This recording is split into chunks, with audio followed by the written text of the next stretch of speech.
अनि त्यसको साथसाथै मैले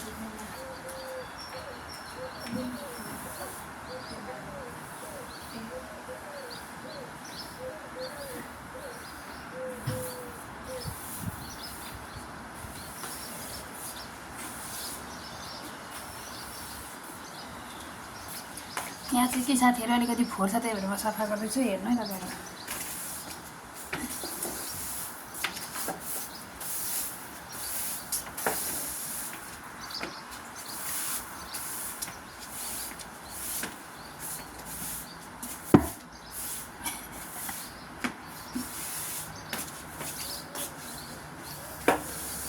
अब यो सफा गरेको चाहिँ किन देखाउनु परेको भन्नुहुन्छ होला होइन।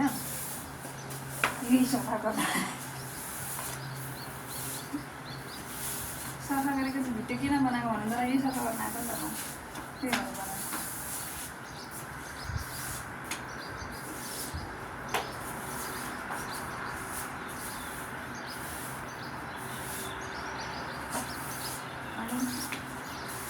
त्यही भएर यस्तो भिडियो बनाउँछु, सफा गरेको बनाउँछु होइन।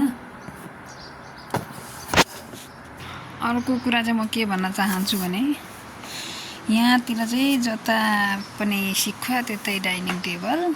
यहाँ एउटा छ, हेर्नु है। म डाइनिङ टेबल आज कतिवटा देखाउँछु तपाईँहरूलाई। एउटा यहाँ चाहिँ घिउकुमारी। अब कतै यस्तै छ हो साथीहरू, जता ततै यस्तै छ। अर्को डाइनिङ टेबलको त्यो चाहिँ एउटा त्यो आगातिर राखेको छ, दुईवटा। यहाँ पर छ एउटा, त्यहाँनिर त्यो तिनवटा। भित्र म बस्ने ठाउँमा छ एउटा, चारवटा। मेमहरू बस्ने ठाउँमा छ एउटा, पाँचवटा।